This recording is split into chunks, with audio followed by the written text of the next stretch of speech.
Hello, I'm David McMorries. I'm the Chief Information Security Officer at Oregon State University. And I was asked by Dr. Marshall to provide some thoughts on an information security um, program and what elements of such a program might be not necessarily technical, but are things that any security leader should consider when they're helping an organization move on in maturity. Well, one of the things that I like to do starting joining a new organization is find a good benchmark or a way to assess yourself. Um, this is important for a couple of reasons. One, if you have a framework in place, and one that we use here at Oregon State University is the NIST, the National Institute for Standards and Technology Cybersecurity Framework, or NIST CSF, that provides you a checklist to review and provide a standardized and well accepted lens to look at an organization's security posture and program, what's maturity level, ask questions, and find out where you really are in terms of managing risk. It also teases out things like what is an organization's risk appetite. Very important to understand if you have a mismatch as an information security leader on what your program is trying to deliver as opposed to what the organization is trying to achieve and do, that you may not be successful. Information security professionals often will have a risk tolerance that's much lower than an organization risk appetite might be, but you definitely have to figure out where that line is so that you can provide the best possible input and support to an organization to make it successful. No organization has zero risk tolerance or infinite risk tolerance. So finding that tolerance level is really important. Um, Understanding who has the ability to make that risk determination as well is super critical. In many publicly traded companies, you'll often find that the board of directors are many times the ones who are charged with setting this risk appetite for an organization. And they typically will track this in something like an enterprise risk matrix or some other kind of enterprise risk register that allows them to track all the things that organization is worried about.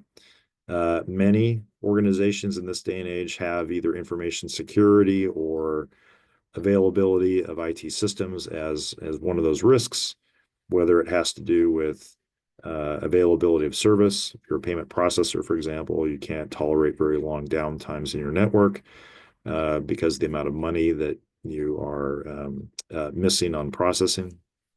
And others, say like a hospital or a bank, have regulations that are associated with protecting sensitive information, and clearly that's something that has to be accounted for in that business risk tolerance. So finding that out is super, super critical. Um, Once you've done your assessment, you can tease out where can I make the biggest contribution early. And you're trying to find low-hanging fruit, if you will. So is there something that I can do to demonstrate that my assessment of the organization and the skills that I bring and the ideas and vision that I bring can then result in a risk reduction quickly, have a business impact quickly, is really important for an information security leader to do. Um, you're trying to build up credibility. You're trying to build up a sense of trust. This person understands what the business is about, understands what risks we're facing, and understands how to address them. Very, very important soft skill for people to develop in security.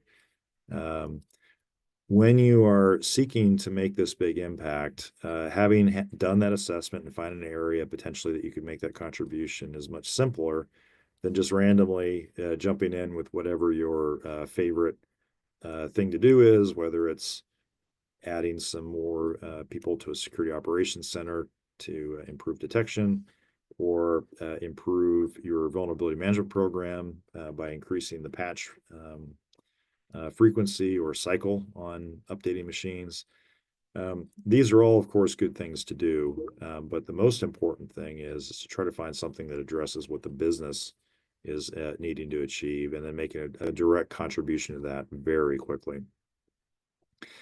Now, sometimes in security, things happen.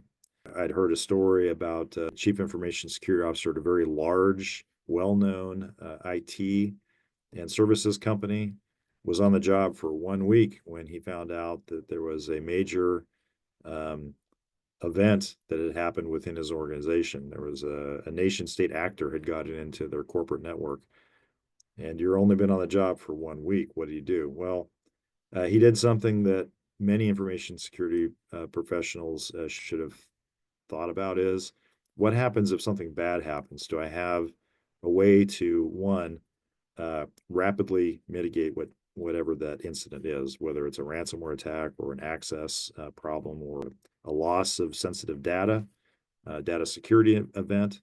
What can you do to use and leverage that incident to move forward risk reduction for the organization? Clearly, an incident is also kind of an indication that there's a mismatch between risk tolerance and perhaps what you've been doing from an information security perspective. There is that gap. Something happened. And so because that something happened, it gives an opportunity to reassess whether the risk appetite is right. And if it's not, make adjustments. And in order to close those gaps, is there additional investments that need to be made? Are there processes or policies that need put in place? Are there authorities that need to be realigned or made more clear? So all these things are tricks, I think, that an information security professional or leader should be ready to think about when they're coming into an organization. Find a framework to assess your organization, find some low-hanging fruit, something to make an immediate impact, and plan for the worst day. If something bad does happen, do you have a plan, one, to contain the incident, and then do what's right by the organization to mitigate what that incident had highlighted.